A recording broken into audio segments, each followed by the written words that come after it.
Si esta semana se cumple la cita programada en el Senado para tratar el caso Pretelt y estudiar la propuesta de anularlo, los integrantes de la Comisión de Instrucción dejarían al descubierto su división. Eduardo López Júquero. Carolina, fuera de la posición del senador José Obdulio Gaviria, que pide un borrón y cuenta nueva en ese proceso, se desconoce la de los otros 6 miembros, pero se sabe que varios de ellos están preparando una ponencia para continuar la acusación y enviarla a la Corte Suprema de Justicia.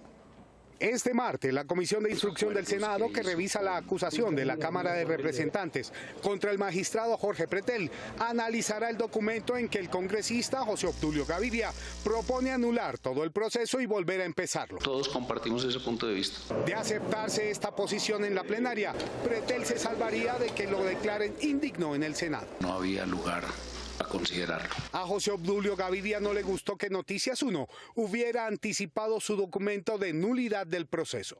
No, usted no conoce el expediente. Entonces cuéntenos en qué va ese expediente. No lo voy a contar porque yo no puedo hacerlo. Yo no soy tan irresponsable como sus colegas de Noticias 1 que son capaces de apropiarse de un documento reservado. En los mentideros se da por hecho que la votación quedaría 4-3 a favor de devolver el proceso al comienzo. Pero Noticias 1 supo que los integrantes de esta comisión tienen muchas dudas jurídicas sobre su facultad para tomar esa decisión. También se filtró que el grupo minoritario de la comisión prepara una ponencia contraria a la de José Obdulio Gaviria, en la que pediría continuar el proceso contra Pretelt y que sea la Corte Suprema la que adelante su juzgamiento penal. Yo espero que esto se pueda resolver lo más pronto posible, porque es una decisión política de la mesa directiva del Senado. Varios congresistas han señalado que los temores judiciales han calado entre los senadores del uribismo, teniendo en cuenta que quienes toman las decisiones podrían terminar cometiendo el delito de prevaricato si no se ajustan a derecho. Ya se nos viene la plenaria. A partir de las 12 del día de pasado mañana, el recinto de la Comisión Tercera será el escenario para la confrontación de los argumentos de un lado y del otro. El exalcalde de Santa Marta, Carlos Caicedo, ratificó hace poco su denuncia contra Jorge Pretelt en la comisión de acusación y contra el exmagistrado Rodrigo Escobar Gil en la Fiscalía. Según él, por intervención de ellos dos, la ciudad perdió en su última etapa 5.000 millones de pesos. Andrea Díaz. Carolina, los nombres de Escobar Gil y de Pretelt también aparecen en el caso Fidupetrol, por el que el magistrado fue acusado en la Cámara de Representantes. Además del caso Fidupetrol, en que fue acusado por la Cámara de Representantes, Jorge Pretelt va a enfrentar otro proceso en que, de nuevo, su conducta de magistrado podría ser cuestionada en la comisión de acusaciones. Mientras tanto, su amigo y también abogado implicado en el asunto Fidupetrol, Rodrigo Escobar Gil, será investigado en la Fiscalía por esos hechos. Has sido siempre transparente y aleatorio. Un grupo especializado en investigación de aforados del Congreso y uno de la Fiscalía tomaron la ampliación de denuncia del exalcalde de Santa Marta, Carlos Caicedo, en contra de Pretelt y Escobar. Al parecer, sus actuaciones habrían impedido que durante casi 3 años la ciudad retomara el control del cobro de sus impuestos, para favorecer a la empresa de origen español Recaudos y Tributos, que en 12 años de un contrato de dudosa legalidad ganó 60.000 millones de pesos. Actuaciones que se adelantaron en la Corte Constitucional, particularmente en la Comisión de Revisión de Tutelas, presidida por el doctor Jorge Pretelt. Como sucedió con Fidupetrol, en el caso RIT, su abogado fue Rodrigo Escobar, quien hacía las veces de asesor jurídico.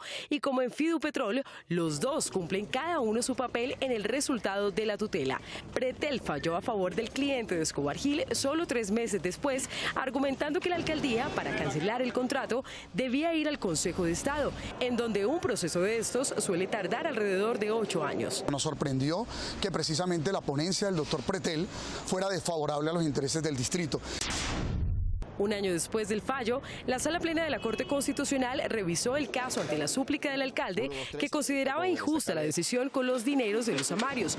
La Sala le dio la razón al demandante y se la quitó a Pretelt. A favor de los intereses públicos, de los intereses del distrito, para que el cobro de los impuestos retornara como debe ser. Pero aún derrotado, el magistrado Pretelt retuvo el expediente por 5 meses, hasta volver a hacer la ponencia. En ese tiempo, Recaudos y Tributos pudo pudo recibir del distrito otros 5.000 millones de pesos. El responsable que hubiese esa morosidad o ese tiempo tan prolongado fue el doctor Jorge Pretel. Además de Pretelt y de Rodrigo Escobar, el alcalde tuvo que enfrentarse jurídicamente al entonces contralor de Santa Marta, Horacio Escobar, familiar de Rodrigo Escobar Gil. En varias oportunidades ante Procuraduría y en 2 oportunidades ante el presidente de la República solicitó que yo fuera separado del cargo. Y a la viceprocuradora Marta Isabel Castañeda, samaria y compañera de Escobar Gil. Ella le abrió investigación disciplinaria al alcalde por intentar terminar el contrato. Ciertas mafias que se apoderaron de los servicios públicos a través de esta serie de negociados. Entre la fecha de la selección de la tutela y el fallo definitivo de la Corte transcurrieron 22 meses, lo que provocó un detrimento patrimonial para Santa Marta por 20.000 millones de pesos, como lo certifica la Secretaría de Hacienda de esa ciudad.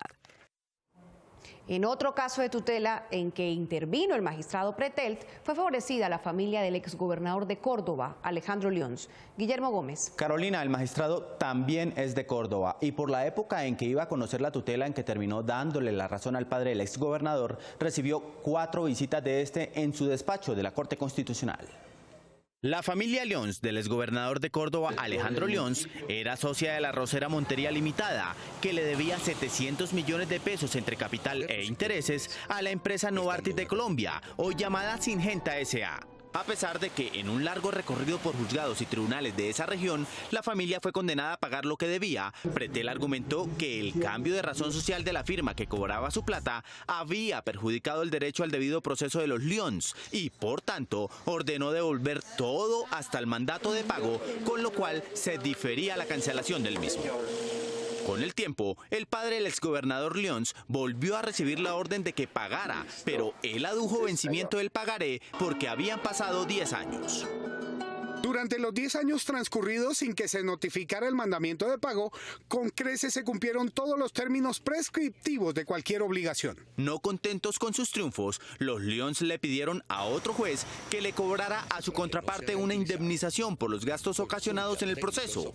El juez, también de Montería, les dio la razón y tasó la indemnización en una suma extravagantemente alta para el negocio inicial, 18.000 millones de pesos, es decir, 25 veces el valor de la deuda.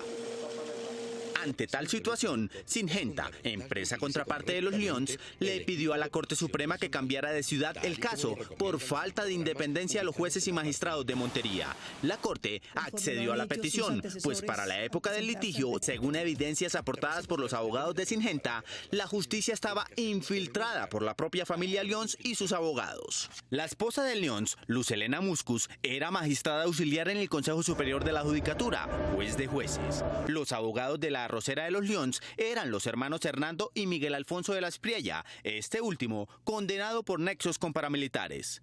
Un tercer hermano de los abogados de Lyons era el director administrativo de la rama judicial en Córdoba.